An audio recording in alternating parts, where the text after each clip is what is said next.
આજે સવારથી હું ખૂબ જ ખુશ હતો. વાત વાત પર મારી હસી છૂટી રહી હતી. હું મારા મિત્રોના હસી મજાકનો આનંદ માણી રહ્યો હતો. કાલે મારા લગ્ન છે. મારા પ્રેમની સાથે મારો પ્રેમ જ મારો સાથી બનવા જઈ રહ્યો હતો અને તેની સાથે મારું જીવન વિતાવવાનું સપનું એટલું સુંદર હતું કે હું ખુશીથી પાગલ થઈ રહ્યો હતો. જ્યારે મારા મિત્રો મને ચીડવતા ત્યારે હું પૂરા હાસ્ય સાથે તેમના જોક્સનો જવાબ આપતો. અને આજની રાત મારી મહેંદી હતી. બધા મિત્રો ઘરમાં ભેગા થયા હતા. અમે સાથે મળીને લગ્નને યાદગાર બનાવી રહ્યા હતા. હું મારા મિત્રોનો આભાર માનતો હતો કે જેણે આ ખુશીની પ્રસંગે મને સાથ આપ્યો હતો અને મને સંપૂર્ણ આનંદનો અનુભવ કરાવ્યો હતો. હું મારા મિત્રો અને પરિવારજનો સાથે બેઠો હતો ત્યારે મારા નંબર પર રૂપાના કોલ્સ વારંવાર આવવા લાગ્યા. આજે પણ રૂપાને શાંતિ ન હતી. આમ તો તે મારી સાથે રોજ કલાકો સુધી વાતો કરતી હતી. કાલે અમે લગ્ન કરવા જઈ રહ્યા હતા. આજનો દિવસ બાકી હતો અને આવતીકાલથી તે મારા ઘરે જ આવી જવાની હતી. પછી અમને બંનેને આખી જિંદગી સાથે જ વિતાવવાની હતી. તેથી જ હું તેને તંગ કરવા તેનો ફોન ઉપાડી રહ્યો ન હતો. પરંતુ જ્યારે તેને સતત ફોન કરવાનું શરૂ કર્યું અને પછી જ્યારે તેને મારી માતાના નંબર પર ફોન કર્યો અને મારી સાથે વાત કરવાનું કહ્યું ત્યારે મને આ જોઈને આશ્ચર્ય થયું. કંઈક એવું હતું જે તેને પરેશાન કરી રહ્યું હતું અને તે મારી સાથે વાત કરવા માંગતી હતી. તેથી જ મેં ફરીથી તેના નંબર પર જાતે ફોન કર્યો અને જ્યારે મેં તેનો અવાજ સાંભળ્યો ત્યારે હું ચોંકી ગયો. તે ખરાબ રીતે રડી રહી હતી. મેં કહ્યું, તને શું થયું છે? તું શા માટે આટલી રડી રહી છે? મને કે બધું બરાબર છે? કોઈએ તને કંઈ કહ્યું? તારે કંઈ જોઈએ છે? તું લગ્નનું ફંક્શન કેમ બગાડે છે? આ બધા પ્રશ્નો મારા મનમાં આવતા ગયા અને હું તેને પૂછતો ગયો અને તે મારા બધા પ્રશ્નોના જવાબ આપતી ન હતી. જ્યારે તેને રડવાનું બંધ ન કર્યું ત્યારે હું પણ ખૂબ જ પરેશાન થઈ ગયો. મેં પરિવારના તમામ સભ્યોને બહાનું બનાવ્યું કે હું એક મિત્રને મળવા જઈ રહ્યો છું. અને જ્યારે હું રૂપાના ઘરે ગયો ત્યારે તેના મિત્રો અને પરિવારજનો પણ ત્યાં હાજર હતા. મેં રૂપાને મળવાની વાત કરી તો એ બધા મને છેડવા લાગ્યા અને કહ્યું કે તમે કાલે જ રૂપા સાથે વાત કરી શકો છો. તમે કાલ સુધી ધીરજ રાખો. પણ મારી રૂપા સાથે વાત કરવી ખૂબ જ જરૂરી હતી. અને પછી હું તેની મિત્રોને સાઈડ પર મૂકીને તેના રૂમમાં આવ્યો તો તેનો દરવાજો અંદરથી બંધ હતો. હું હેરાન થઈ ગયો. ખબર નહીં કેમ આ સમયે રૂપા દરવાજો બંધ કરીને બેઠી હતી. હું દરવાજો ખટખટાવા લાગ્યો અને તેને અવાજ દેવા લાગ્યો તો રૂપાએ મારો અવાજ સાંભળીને દરવાજો ખોલ્યો અને જ્યારે હું રૂમમાં પ્રવેશ્યો તો રૂમમાં સર્વત્ર અંધારું હતું. રૂપા પલંગ પર સૂઈ રહી હતી. મેં રૂમની લાઇટ ચાલુ કરી અને રૂપાના ચહેરા તરફ જોયું તો મારા હૃદયને આઘાત લાગ્યો. તે રડી રહી હતી અને રડી રડીને તેની આંખો સોજી ગઈ હતી. પરંતુ મારા માટે ખતરાની વાત તેનો દેખાવ હતો. તેના ચહેરા અને ગરદન પરના ઈજાના નિશાન હતા અને તેના કપડાં ઘણી જગ્યાએ ફાટેલા હતા. હું તેને જોઈને પરેશાન થઈ ગયો અને તેને બંને હાથથી પકડીને હલાવા લાગ્યો કે મને કે તને શું થયું છે? કોણે તારી સાથે આવું કર્યું છે? મારી આંખોમાં લોહી ઉતરી ગયું હતું. વિચારતો હતો કે જેમણે રૂપા સાથે આવું કર્યું તેને હું મારી નાખીશ. પણ મનમાં હું એ સાંભળવાનો પ્રયત્ન કરી રહ્યો હતો કે મને ભૂલ થઈ છે, એવું કંઈ નથી. અથવા હું તેની રાહ જોઈ રહ્યો હતો કે તે મને કહે કે હું તમારી સાથે મજાક કરી રહી છું. હું આ બધું તમારા પ્રેમને ચેક કરવા માટે કરી રહી હતી કે તમે મને કેટલો પ્રેમ કરો છો. પરંતુ આવું કંઈ થયું નથી. તે રડતી જમીન પર બેસી ગઈ તેની હાલત એવી વ્યક્તિ જેવી હતી જાણે તેનું બધું ગુમાવી દીધું છે. જ્યારે મેં તેની હાલત જોઈ ત્યારે હું પણ તેની સામે જમીન પર બેસી ગયો અને તેની સામે મારા હાથ જોડીને કહ્યું, ભગવાન ખાતર મને કે તને ખરેખર શું થયું છે? તું આમ કેમ રડે છે? મને કે, નહીં તો મારું હૃદય બંધ થઈ જશે. આ ક્ષણે મારા દિલ પર શું વીતે છે તે તને ખબર નથી. મારે એટલું જ કહેવું હતું કે તેણે મારા ચહેરા પર તેની સોજી ગયેલી આંખે જોયું અને પછી કહેવાનું શરૂ કર્યું, જો હું તમને પૂછું કે તમે મને કેટલો પ્રેમ કરો છો તો તમે શું જવાબ આપશો? મેં મારા બંને હાથ વડે તેનો ચહેરો પકડી અને કહ્યું કે હું તને એટલો પ્રેમ કરું છું કે તેનું ઉદાહરણ આપવું મુશ્કેલ છે, પણ તું મને કે શું થયું છે? તેને કહ્યું, જો મારી સાથે કોઈ અકસ્માત થાય તો તમે મને સ્વીકારશો કે મને છોડી દેશો? તે શું કહેવાનો પ્રયાસ કરી રહી હતી તે હું સમજી ગયો હતો અને મારા મનમાં જે વિચાર આવતો હતો તેને ખોટો સાબિત કરવા માંગતો હતો. મેં કહ્યું, તું બધું મને કે અને મારા પર વિશ્વાસ કર. હું તને ક્યારેય નહીં છોડું, ભલે ગમે તે થાય. તેને મારી સામે જોયું અને કહ્યું, તમે સાચું કહો છો? ભલે ગમે તે થાય, તમે મને ક્યારેય છોડશો નહીં? મેં હામાં માથું હલાવ્યું. ત્યારે તે કહેવા લાગી, આજે હું પાર્લરમાં ગઈ હતી અને મારી સાથે મારી એક મિત્ર હતી. મારી મિત્રને અગત્યના કામ માટે ક્યાંક જવાનું થયું અને પાછા ફરતી વખતે હું ઘરે એકલી આવી રહી હતી. ત્યારે રસ્તામાં મારી કાર બગડી અને ઘરે ફોન કરીને હું કોઈને બોલાવવાની હતી ત્યારે કોઈએ મારા મોં પર હાથ મૂકીને મને જંગલમાં ખેંચી લઈ ગયા. તેણે મને ત્યાં કારમાં બેસાડી. કોણ જાણે ક્યાં લઈ ગયા. તે 4 લોકો હતા અને ચારેય જણાએ મારી સાથે ખરાબ કર્યું અને મારું જીવન બગાડી નાખ્યું. આ વાત થતાં તે ફરી રડવા લાગી. તેની વાત સાંભળીને મારું તો માથું ઘૂમી રહ્યું હતું. મારું દિલ કરતું હતું કે હું આખી દુનિયામાં આગ લગાડી દઉં અને તે છોકરાઓના ટુકડા કરી નાખું જેમણે મારી પત્ની સાથે આ બધું કર્યું. હજુ કેટલો સમય લાગ્યો હતો મને આ ગુસ્સો શાંત કરતા. ત્યાં મારા મગજમાં એક ચહેરો ચમક્યો. એ ચહેરો જે રડતો હતો અને કહી રહ્યો હતો કે આજે તે મારી સાથે જે કર્યું છે આવતીકાલે તમારે આ કહેવું પડશે. ત્યારે તમને અહેસાસ થશે કે કોઈની બેબસીની. તમે મને બરબાદ કરી દીધો છે.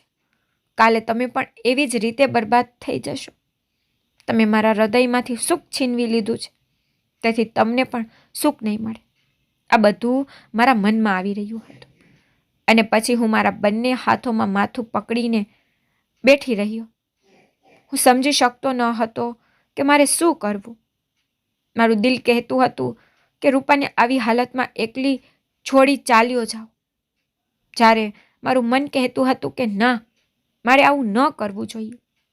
રૂપાને જે પણ થયું છે તે મારા પાપોનું પરિણામ છે અને જો હું રૂપાને છોડી દઈશ તો તેનું જીવન પરથી વિશ્વાસ ઉઠી જશે અને કોઈ પણ રીતે તેની સાથે જે કંઈ પણ થયું છે તેમાં તેનો કોઈ વાંક નથી.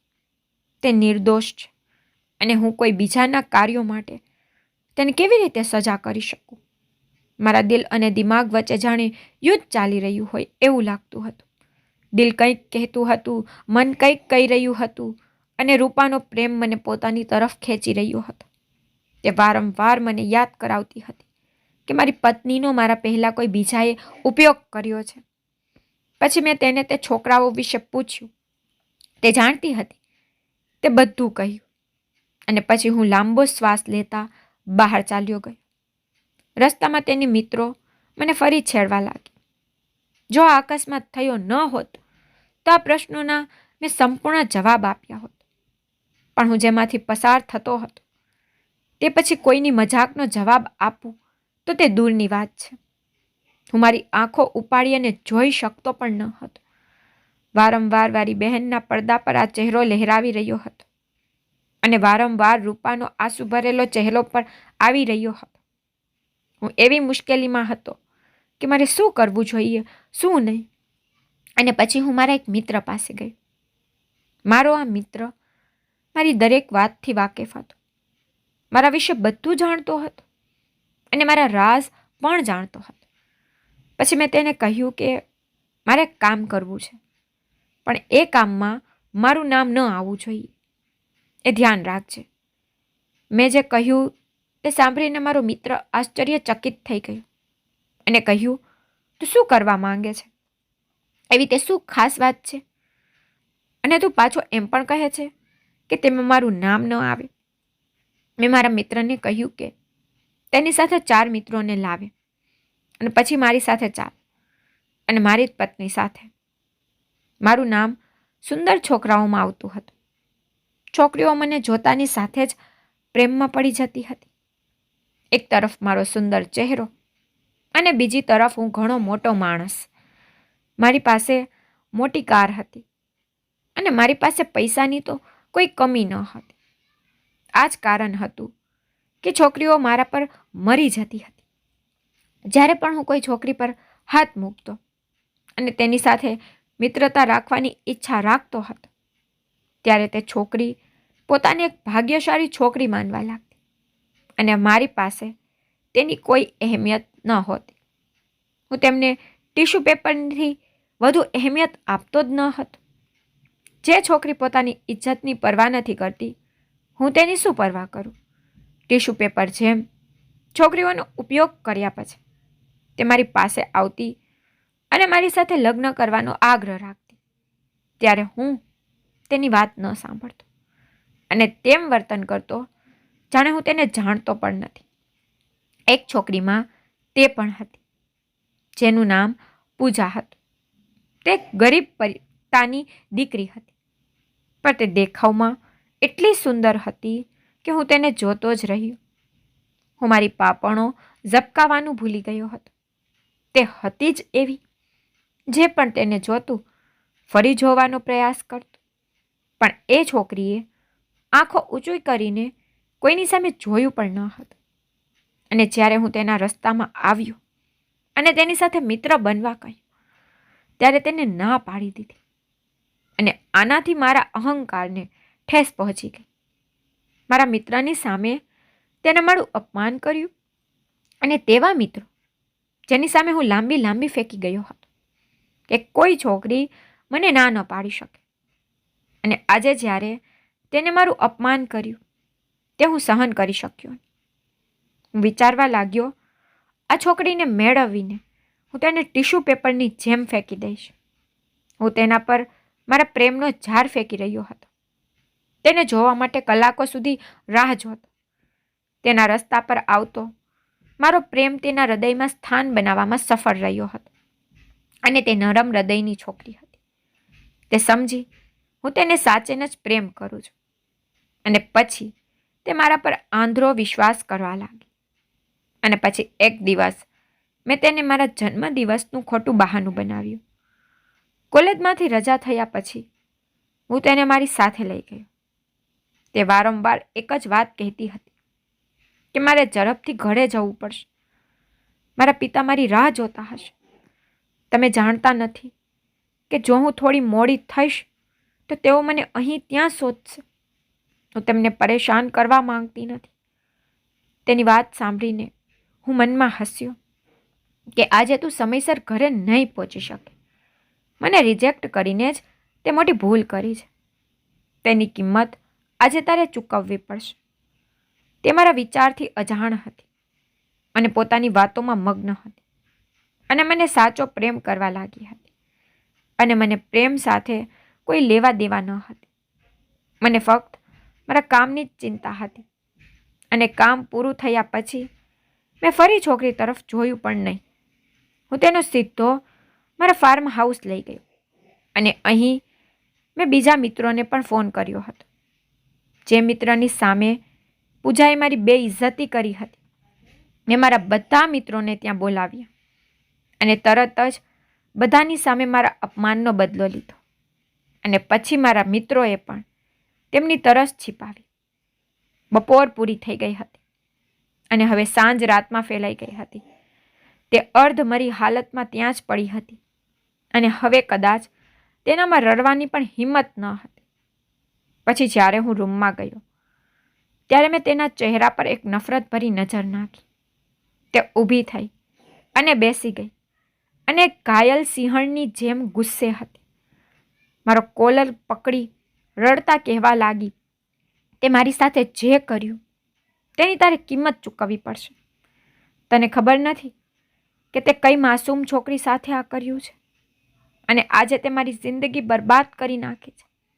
હવે તારી સાથે પણ એક દિવસ જરૂર આવું થશે અને તારી પાસે અફસોસ સિવાય કશું જ બચશે નહીં. સાંભળીને હું જોરથી હસવા લાગ્યો. મેં કહ્યું, આ બધું બંધ કર. તારી બદદુઆ મારા પર કોઈ અસર નથી કરવાની. મારી પાસે ઘણા પૈસા છે, હું બધું ખરીદી શકું છું. તને લાગે છે કે તારી આ બકવાસ મારા પર અસર કરશે, મારી ખુશી મારાથી છીનવી લેશે? તો આ યાદ રાખજે, પૈસામાં મોટી શક્તિ છે. મારી આ બધી વાતો સાંભળ્યા પછી મારા ચહેરા પર નફરતની નજર નાખતા તેને કહ્યું, તું કદાચ ભૂલી ગયો છે કે આ આખી દુનિયા ઉપર એક ભગવાન છે અને ભગવાન બધું જોઈ રહ્યા છે અને તે મારી સાથે જે કંઈ કર્યું છે, ભગવાન તને તારા કાર્યોની સજા ચોક્કસપણે આપશે. મેં કહ્યું, પહેલાં તારું વિચાર. તું કોઈને મોઢું દેખાડવા લાયક રહી નથી અને અડધી રાત થઈ ગઈ છે, તું હજુ સુધી ઘરની બહાર છો. તારા પપ્પા તને આ હાલતમાં જોશે તો ત્યાં જ મરી જશે. હવે મને કે તું મારું શું બગાડીશ? હું ત્યાંથી આવી ગયો હતો અને પછી તે અચકાતા પગે ફાર્મ હાઉસની બહાર ચાલી ગઈ હતી. એક સમયે તો મને તેને રોકવાનું વિચાર્યું કે તેને ઘરે જવાની ના પાડું, કારણ કે આ ફાર્મ હાઉસ સુમસાન વિસ્તારમાં હતું અને અડધી રાત્રે તેનું આ રસ્તા પરથી જવું યોગ્ય ન હતું. પણ પછી હું એ વિચારીને ચૂપ થઈ ગયો કે હું તેને રોકવાવાળો કોણ છું? અહીં મારાથી મોટો શેતાન જ કોણ છે? તેના માટે શું સારું છે, શું ખરાબ છે, મારે શું છે? જેને મેં પહેલેથી જ લૂંટી લીધી છે તેને બચાવવાનો શું અર્થ હતો? પણ બીજા દિવસે મને જે ખબર મળી એ સાંભળીને હું શૂન્ય થઈ ગઈ. મેં આ બધું ઘણી છોકરીઓ સાથે કર્યું હતું. તે કેટલાક દિવસો સુધી રડતી રહેતી, પછી તે ચૂપ થઈ જતી અને નવો બોયફ્રેન્ડ બનાવી લેતી. પરંતુ આ છોકરીએ પોતાનો જીવ આપી દીધો હતો અને મારા હૃદયમાં થોડા દિવસો સુધી આ લાગણી હતી. પણ પછી હું એ ભૂલી ગયો હતો અને ત્યારે મારી મુલાકાત રૂપા સાથે થઈ. તે ખૂબ જ સુંદર છોકરી હતી અને તે એક સારા પરિવારની પણ હતી. તેને મળ્યા પછી મને સમજાયું કે મને તેનાથી સાચેને જ પ્રેમ થઈ ગયો.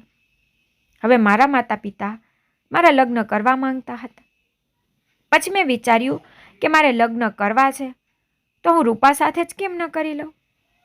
શરૂઆતમાં તે મને ના પાડતી રહી, પણ તે મારા પાત્રને સારી રીતે જાણતી હતી.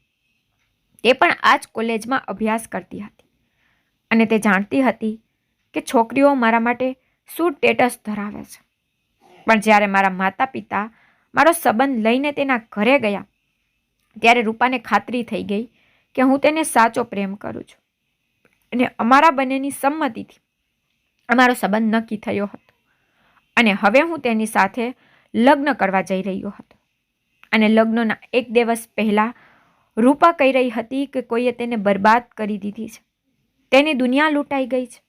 અને તેની દુનિયા લૂંટનાર કોણ હતું? જેણે મારી પત્ની તરફ નજર કરી હતી. તેના વિશે વિચારીને જ મારું લોહી ઉકળી ઉઠ્યું. હું એ લોકો પાસેથી બદલો લેવા માંગતો હતો અને પછી હું મારા મિત્ર પાસે ગયો અને મેં તેને કહ્યું કે મારે મારી પત્નીના ગુનેગારોને પકડવા છે. તેમને તેમના કૃત્યની સજા ભોગવવી પડશે. આ સાંભળી મારો મિત્ર મારા ચહેરા તરફ જોવા લાગ્યો. કહેવા લાગ્યો કે જજબાતી બનીને કોઈ નિર્ણય ન લે. આ બધા માટે તું પોલીસની મદદ લઈ શકે છે અને પોલીસની મદદથી તું ગુનેગારો સુધી પહોંચી શકે છે. પરંતુ મેં ગુસ્સાથી જોયું અને કહ્યું કે મારે કોઈની મદદની જરૂર નથી અને હું બધા કાયદા તોડીશ. તને ખબર નથી કે અત્યારે મારી અંદર કેવી અગ્નિ સળગી રહી છે.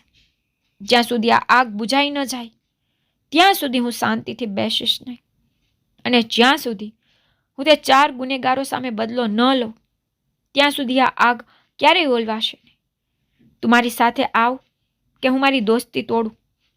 મારી ધમકી સાંભળીને મારો મિત્ર શાંત થઈ ગયો અને પછી તેણે તેના મિત્રોને બોલાવ્યા. જ્યારે મેં મારા મિત્રોને તે છોકરાઓ વિશે કહ્યું તો થોડી જ વારમાં તેને તેમના વિશે ખબર પડી. અને જ્યારે અમે તેમનું લોકેશન જોયું તો મને જોઈને આશ્ચર્ય થયું કે આ સમયે તે છોકરાઓ મારા જ ફાર્મ હાઉસમાં હાજર હતા. અત્યારે તે ત્યાં શું કરી રહ્યા હતા? તેઓની હિંમત કેવી રીતે થઈ મારા ફાર્મ હાઉસમાં આવી અને મારી પત્ની સાથે આવું કરવાની? હું મારા મિત્રો સાથે મારા ફાર્મ હાઉસ ગયો. ત્યાં મેં જોયું કે મારો સિક્યોરિટી ગાર્ડ એક બાજુ બેભાન પડેલો હતો. સૌ પ્રથમ હું તેને ભાનમાં લાવ્યો અને જ્યારે તે ભાનમાં આવ્યો ત્યારે તેણે આશ્ચર્યથી આસપાસ જોવાનું શરૂ કર્યું અને કહ્યું કે કેટલાક છોકરાઓ જબરદસ્તી અહીં ઘૂસ્યા હતા. તેની સાથે એક છોકરી હતી. મેં તેમને રોકવાની ઘણી કોશિશ કરી પરંતુ તેઓએ મારી વાત બિલકુલ ન સાંભળી અને પછી તેઓએ મને બેહોશ કરી દીધો. મતલબ કે તે રૂપાને આ ફાર્મ હાઉસમાં લાવ્યા હતા. હું ક્યારેય રૂપાને અહીં લાવ્યો ન હતો. એટલા માટે રૂપાને ખબર ન હતી કે આ ફાર્મ હાઉસ મારું છે. તે મારા ઘરમાં ઘૂસી અને મારી પત્ની સાથે આવું બધું કર્યું હતું. હવે મેં આખા ફાર્મ હાઉસની તપાસ કરી પણ એ છોકરાઓ ક્યાંય ન હતા. પછી હું છેલ્લા રૂમમાં ગઈ ત્યારે તે બધા ત્યાં હાજર હતા. તેમાંથી કોઈ બેડ પર સૂતું હતું, કોઈ સોફા પર બેઠું હતું, કોઈના હાથમાં બંદૂક હતી અને કોઈના હાથમાં ખંજર હતું. તે લોકો સંપૂર્ણ વ્યવસ્થા કરીને જ બેઠા હતા. મને જોઈને એક છોકરાએ કહ્યું કે અર્જુન, અમે તારી રાહ જોઈ રહ્યા હતા અને તું તો બહુ મોડો આવ્યો. મને લાગ્યું કે આજે તું તરત જ અહીં આવી જઈશ. શું તને તારી પત્ની સાથે એટલો પ્રેમ નથી જેથી તું આટલો મોડો આવ્યો? કે પછી ડરી ગયો? હું ગુસ્સામાં તેના પર હુમલો કરવા માંગતો હતો પરંતુ મારા મિત્રોએ મને રોક્યો અને કહ્યું, આ લોકો પણ ખાલી હાથે આવ્યા નથી. સંપૂર્ણ તૈયારી સાથે અહીં આવ્યા છે. મને લાગે છે કે આ લોકો તારી સાથે જૂની દુશ્મનીના લીધે આવ્યા છે. મારા મિત્રની વાત સાંભળીને હું વિચારવા લાગ્યો. હું કલ્પના પણ કરી શકતો ન હતો. પછી મેં તે છોકરાઓને પૂછવાનું શરૂ કર્યું કે તમે કોણ છો અને મારી પત્ની સાથે ત્યાં મારા કારણે કર્યું છે. એટલે તેણે કહ્યું કે તું તો બહુ હોશિયાર છે. તારી પત્ની સાથે જે પણ થયું છે તે તારા કારણે જ થયું છે. આ સાંભળીને મને નવાઈ લાગી. હું તેમને ઓળખતો પણ ન હતો. મેં કહ્યું, તમે લોકો મારી સાથે આવું કેમ કરો છો? હું તમને ઓળખતો પણ નથી. તે છોકરાઓએ કહ્યું, પરંતુ અમે તમને બરાબર રીતે જાણીએ છીએ અને આ સજા તે માટે આપી છે જેથી તું આ રોજ યાદ કરે. તે આવું ઘણી છોકરીઓ સાથે કર્યું છે. હવે થોડું તારા પર પણ આવું થાય તો તને ખબર પડે. તેની વાતો મારા માથા પરથી જઈ રહી હતી. ત્યારે મેં કહ્યું, તમે જે વાત કહો છો તે સ્પષ્ટ રીતે કહો. તમે જે કહો છો તે હું સમજી શકતો નથી. ત્યારે તે છોકરાઓ કહેવા લાગ્યા કે તને ક્યાંથી યાદ હશે? થોડા સમય પહેલાં તારા જીવનમાં એક છોકરી આવી હતી જેનો ઉપયોગ કરી તે ટીશ્યુ પેપરની જેમ ફેંકી દીધી હતી. તેની વાત સાંભળીને હું ચૂપ રહ્યો કારણ કે આવું તો મેં ઘણી છોકરીઓ સાથે કર્યું હતું અને પછી ક્યારેય તેની તરફ પાછું વળીને જોયું ન હતું. પણ કોણ જાણે આ છોકરાઓ કઈ છોકરીની વાત કરતા હતા. તે ખૂબ જોરથી હસ્યો, કહ્યું, હા, તારા જીવનમાં માત્ર એક છોકરી તો ન હતી. તે તો ઘણી બધી છોકરીઓની જિંદગી બરબાદ કરી નાખી છે. હવે તને યાદ નહીં આવે તેથી અમે જણાવી દઈએ કે હું બીજા કોઈની વાત નથી કરતો પણ પૂજાની વાત કરી રહ્યો છું, જેણે તારા કારણે આત્મહત્યા કરી છે અને તું તો એનો ગુનેગાર હોવા છતાં પણ આઝાદ ફરે છે કારણ કે અમારી પાસે તારી વિરુદ્ધ એક પણ સબૂત નથી. તેથી તું આઝાદ છો અને તારા જેવા અમીરોનું પણ કાનૂન કંઈ કરી શકતું નથી. તું મોટા પિતાનો પુત્ર છો અને તારી વિરુદ્ધ સબૂત મળ્યા હોત તો તું પૈસા ચૂકવીને આઝાદ થઈ જાત. એ પછી તેની વાત સાંભળીને મારી આંખો સામે પૂજાનો ચહેરો ચમકવા લાગ્યો અને અખબારમાં છપાયેલી તેની તસવીર પણ મારી આંખો સામે ચમકવા લાગી. આત્મહત્યા કર્યા પછી તેનો ચહેરો ખૂબ સોજી ગયો હતો, કારણ કે તેણે પંખાથી લટકીને આત્મહત્યા કરી લીધી હતી. મેં તે છોકરાને કહ્યું, તું કોણ છે અને તારો તેની સાથે શું સંબંધ છે? તેને કહ્યું કે પૂજા મારી મું બોલી બહેન હતી અને તે દિવસે જ્યારે તે ઘરે ન આવી ત્યારે તેના પિતા ખૂબ જ પરેશાન હતા, ખૂબ રડતા હતા. તેણે મને આશ્વાસન આપ્યું કે પૂજા જલ્દી પાછી આવશે. હું જાણતો હતો કે તે ખૂબ જ સરસ છોકરી હતી અને તે ખરાબ કંઈ કરી શકતી નથી. તે ખૂબ જ સરસ છોકરી હતી અને હું સમજતો હતો કે તેની કોઈ છોકરા સાથે મિત્રતા નથી. ત્યારે મને તારા વિશે કંઈ ખબર ન હતી. મેં તેના બધા મિત્રો પાસેથી પૂછપરછ કરી, પરંતુ તેની હાજરી વિશે કોઈને કંઈ ખબર ન પડી. હું બધા મિત્રોના ઘરે ગયો, પરંતુ તેના વિશે કોઈ જાણતું ન હતું. બધાએ કહ્યું કે આખી રજા સુધી પૂજા કોલેજમાં જ હતી અને પછી તે ક્યાં ગઈ તે કોઈને ખબર નથી. કોઈએ તેને તારી સાથે જતી પણ જોઈ ન હતી. કદાચ તે તેને થોડે દૂરથી કારમાં બેસાડી હતી અને આ રાત તેના પિતાના જીવનની છેલ્લી રાત હતી. જ્યારે તેની દીકરી ઘરે ન આવી ત્યારે તે પોતાનું હૃદય પકડીને જમીન પર બેસતા ચાલ્યા ગયા અને તેના હૃદયની પીડાએ તેનો જીવ લીધો. જ્યારે અડધી રાતે પૂજા લૂંટી ફૂટી હાલતમાં ઘરે આવી ત્યારે ઘરમાં કેટલા લોકો હાજર હતા અને હું પણ હાજર હતો. જ્યારે મેં પૂજાની હાલત જોઈ ત્યારે હું સમજી ગયો કે તે શું પસાર કરી આવી છે. પછી હું તેને એક અલગ રૂમમાં લઈ ગઈ અને તેને પૂછવા લાગી કે આ બધું શું છે. પછી તેને મને તારા વિશે કહ્યું અને આ સાંભળીને મારી અંદર તારા માટે નફરત જાગી ગઈ. પણ હું ગરીબ પિતાનો પુત્ર હતો, હું તને કંઈ કરી શકતો ન હતો. તેથી મેં પૂજાને સાંત્વના આપી કે હું ચોક્કસપણે તેને મદદ કરીશ, પણ કદાચ તેણે મારી વાત પર વિશ્વાસ ન કર્યો. કોઈ પણ રીતે તે તેનું જીવન બરબાદ કરી દીધું હતું અને તેના પિતા પણ આ દુનિયા છોડી ગયા હતા. કદાચ આ જ કારણ હતું કે તેને મૃત્યુને ગળે લગાડ્યું અને આ દુઃખથી ભરેલા જીવનમાંથી છુટકારો મળ્યો. પણ ત્યારે મેં નક્કી કરી લીધું હતું કે હું દરેક વસ્તુનો બદલો ચોક્કસ લઈશ. અને હવે જ્યારે મને ખબર પડી કે તું રૂપાને ખૂબ પ્રેમ કરે છે અને કાલે તું તેની સાથે લગ્ન કરવા જઈ રહ્યો છે, પછી હું રૂપા સાથે અહીં આવ્યો હતો અને તે જે રૂમમાં પૂજાનું જીવન બરબાદ કર્યું હતું તે જ રૂમમાં અમે રૂપાનું જીવન બરબાદ કર્યું. તેની વાત સાંભળીને હું જમીન પર બેસી ગયો, કારણ કે રૂપા સાથે જે થયું તે બધી મારી ભૂલ હતી. હું ખૂબ રડી રહ્યો હતો. હું રૂપાને ખૂબ પ્રેમ કરતો હતો અને હવે હું તેને છોડી દેવાની હિંમત કરી શકતો ન હતો. પછી તે છોકરો મને લાંબા સમય સુધી જોતો રહ્યો અને પછી કહેવા લાગ્યો કે હું તારા જેટલો ખરાબ નથી. જો અમે ઈચ્છતા હોત તો તેની સાથે આ બધું કરી શક્યા હોત, પરંતુ અમે તેની સાથે કંઈ કર્યું નથી.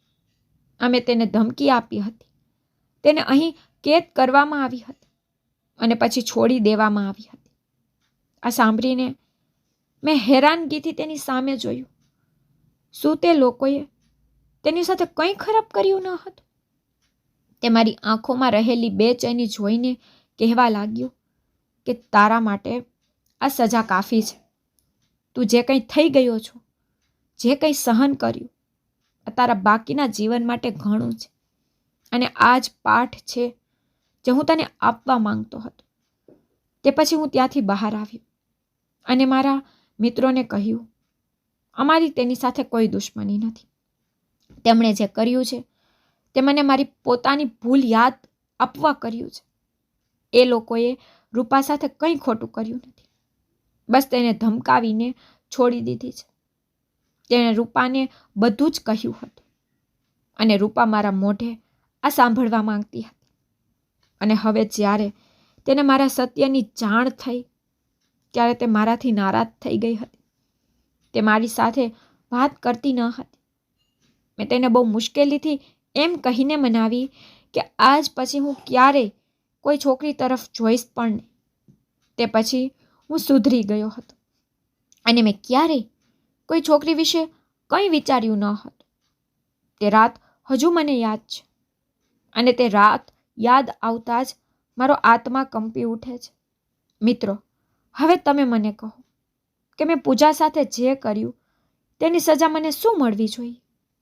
અને પૂજાના ભાઈએ મારી સાથે જે કર્યું શું તેની સજા કાફી હતી કે મને તેનાથી વધુ સજા મળવી જોઈએ? જો તમને મારી સ્ટોરી પસંદ આવી હોય તો લાઈક શેર સબસ્ક્રાઈબ જરૂરથી કરજો અને કમેન્ટમાં મને જરૂરથી કહેજો કે તમને મારી સ્ટોરી કેવી લાગી છે. Thank you.